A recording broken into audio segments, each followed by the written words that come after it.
Hello friends, welcome to Foods of India. Rice ஓட இந்த கருவேப்பிலை பொடி அது கூட கொஞ்சம் நெய் அல்லது நல்லெண்ணெய் சேர்த்து சாப்பிட்டு பாருங்க, ரொம்ப டேஸ்டா இருக்கும். நானும் சாப்பிட்டு பார்த்தேன், செமையா இருந்தது. கருவேப்பிலை முடிக்கும் கண்ணுக்கும் ரொம்ப நல்லது. கண்ணுக்கு தலைமுடிக்கு மட்டும் இல்லைங்க, சக்கரை நோய் இருக்கவங்களுக்கும் சக்கரை நோய் அளவு கட்டுப்படுத்தும். அப்புறம் கல்லீரல் சம்மந்தமான நோய்கள்லாம் வராமல் தடுக்கும். இதில் இரும்பு சத்து அதிகம் இருக்கிறதுனால இரத்த சோகையை சரிப்படுத்தும், புற்றுநோய் வராமல் தடுக்கும். கருவேப்பிலை நம்ம பச்சையாக எடுத்துக்கிறத விட இந்த மாதிரி காய வச்சு எடுத்துக்கிட்டோம்னா இதுக்கு பலன் அதிகமாக கிடைக்கும்.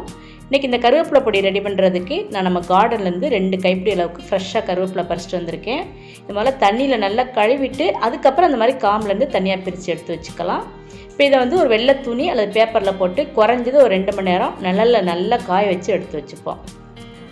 இப்போ 2 மணி நேரம் நல்லா காஞ்சிருச்சு. இப்போ தனியாக ஒரு பாத்திரத்தில் எடுத்து வச்சுட்டு நம்ம பொடி செய்ய ஆரம்பிச்சிருவோம். இந்த பொடி ரெடி பண்ணுறதுக்கு இந்த மாதிரி அகலமான ஒரு பேன் எடுத்துக்கலாம். இப்போ இதில் நான் 4 டேபிள் ஸ்பூன் உளுந்தம்பருப்பு போட்டிருக்கேன். அடுப்பு மீடியம் ஃப்ளேமில் வச்சு உளுந்தம்பருப்பு நல்ல வாசம் இந்த மாதிரி கலர் மாறி வர வரைக்கும் வறுத்து எடுத்துக்கணும். இப்போ இதை நம்ம தனியாக எடுத்து வச்சுருவோம். இப்போ அதே பேனில் நான் 2 டேபிள் ஸ்பூன் கடலைப்பருப்பு போட்டிருக்கேன்.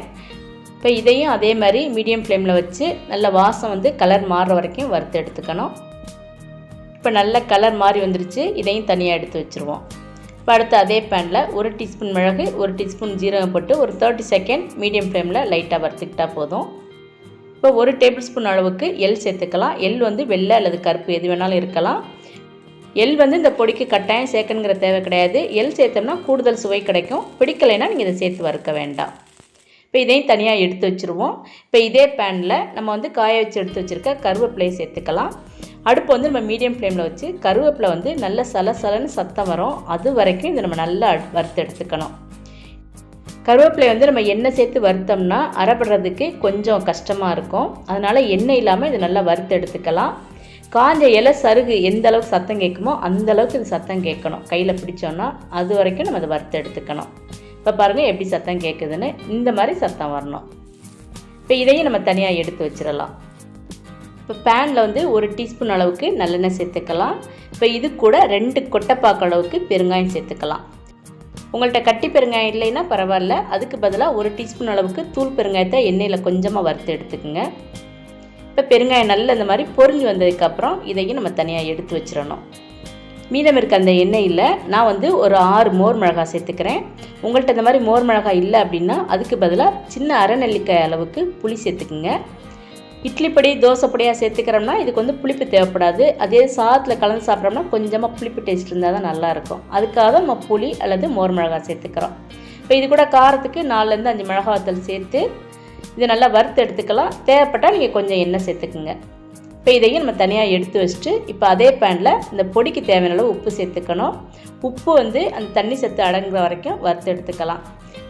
உப்பையும் இந்த மாதிரி வறுத்து எடுத்து வச்சிட்டோம்னா பொடி கூட கொஞ்ச நாள் கெடாமல் இருக்கும்.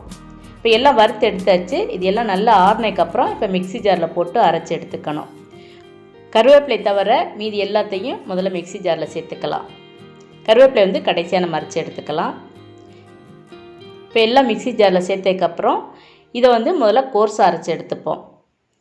இந்த மாதிரி கோர்ஸாக இருக்கட்டும். இப்போ இதுக்கப்புறம் வறுத்து எடுத்து வச்சுருக்க கருவேப்பிலையும் சேர்த்துக்கலாம். அதையும் சேர்த்து நம்ம அரைச்சி எடுத்துக்கலாம். பொடி பொதுவாக ரொம்ப நைஸாக இருக்க விட கொஞ்சம் பொறுபொருன்னு இருந்தால் தான் நல்லாயிருக்கும். இந்த மாதிரி இருக்கட்டும். இப்போ நம்மளோட ஹெல்த்தியான கருவேப்பிலை பொடி ரெடி ஆயிடுச்சு. வீடியோட ஆரம்பத்தில் பிரணவ் கிருத்திக் சொன்ன மாதிரி இந்த கருவேப்பிலை பொடியை நல்லெண்ணெய் அல்லது நெய் சேர்த்து சாப்பிட்டு பாருங்கள், செம டேஸ்ட்டாக இருக்கும். அதே மாதிரி ரொம்ப ஹெல்த்தியானது.